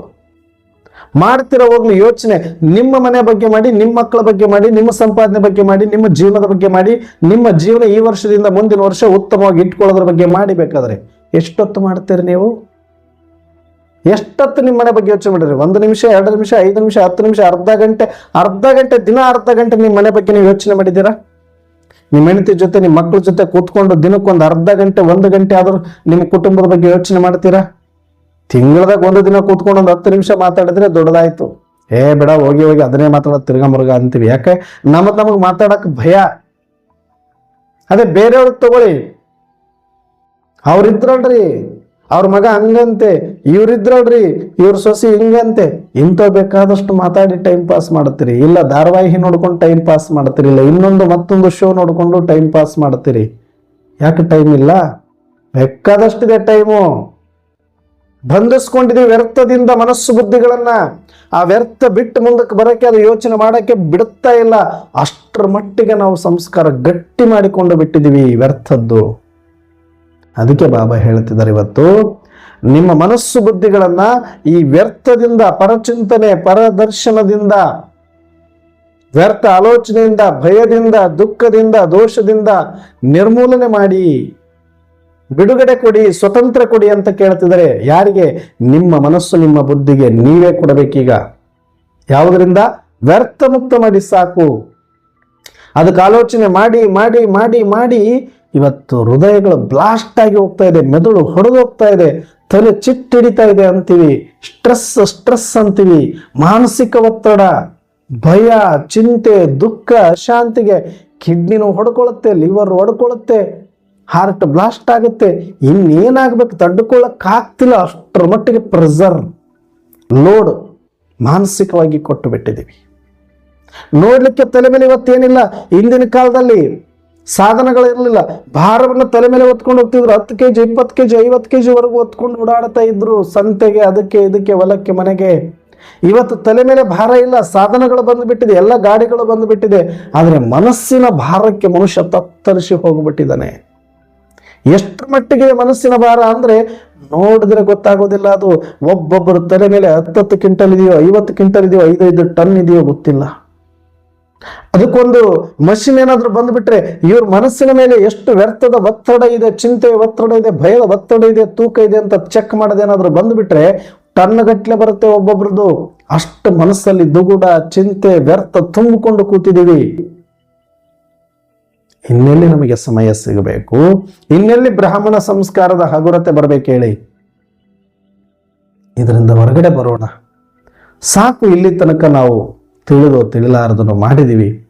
ಈಗಲಾದರೂ ಎಚ್ಚರಾಗೋಣ. ಉಳಿದಿರುವ ಅಲ್ಪ ಸ್ವಲ್ಪ ಸಮಯವನ್ನಾದ್ರೂ ಈ ಮನಬುದ್ಧಿಯನ್ನು ವ್ಯರ್ಥ ಮುಕ್ತಗೊಳಿಸಿ ಬ್ರಾಹ್ಮಣ ಸಂಸ್ಕಾರದಲ್ಲಿ ಬಂದು ಬಹಳ ಸರಳವಾಗಿ ಬದುಕೋಣ. ಜನರನ್ನ ಮೆಚ್ಚಿಸೋದು ಬೇಡ, ನನ್ನ ಅಂತರಾತ್ಮ ಪರಮಾತ್ಮನ ಮೆಚ್ಚಿಸಿದರೆ ಸಾಕು ಅಂತ ನಿಂತ್ಕೊಳ್ಳಿ. ಜಗತ್ತು 1000 ಮಾತಾಡಲಿ ನಿಮ್ಮ ಬಗ್ಗೆ, ಡೋಂಟ್ ಕೇರ್. ಯಾಕಂದ್ರೆ ಅವರಿಗೆ ಗೊತ್ತಿಲ್ಲ ಸತ್ಯ, ನನಗೆ ಗೊತ್ತಿದೆ. ಬಹಳ ಸಿಂಪಲ್ ಆಗಿ ಬದುಕಿ, ಸಿಂಪಲ್ ಆಗಿ ಊಟ ಮಾಡಿ, ಸಿಂಪಲ್ ಆದ ಜೀವನ ಇಟ್ಕೊಳ್ಳಿ, ಸರಳವಾದ ಸಂಪಾದನೆ ಮಾಡ್ಕೊಳ್ಳಿ. ಉಳಿದಿರುವ ಟೈಮ್ ಎಲ್ಲವನ್ನು ಸಮರ್ಥವಾಗಿ ಬಳಸ್ಕೊಳ್ಳಿ, ಪುರುಷಾರ್ಥಕ್ಕಾಗಿ ಬಳಸ್ಕೊಳ್ಳಿ, ಸೇವೆಗಾಗಿ ಬಳಸ್ಕೊಳ್ಳಿ. ಭಾಗ್ಯ ಹೆಂಗ ಬೆಳಗಲ್ಲ ನೋಡಿ, ಬೆಳಗುತ್ತೆ. ಹಾಗಾಗಿ ಮನಸ್ಸು ಬುದ್ಧಿಗಳನ್ನು ವ್ಯರ್ಥ ಮುಕ್ತ ಮಾಡಿಕೊಂಡು ಬ್ರಾಹ್ಮಣ ಸಂಸ್ಕಾರಗಳನ್ನು ರೂಢಿಸಿಕೊಂಡು ಆಡಳಿತ ಅಧಿಕಾರಿಗಳಾಗೋಣ ಅಂತ ಹೇಳ್ತಾ ಇವತ್ತಿನ ಚಿಂತನೆಯನ್ನು ಮುಕ್ತಾಯ ಮಾಡ್ತಾ ಇದ್ದೀನಿ. ಅಚ್ಚ. ಓಂ ಶಾಂತಿ.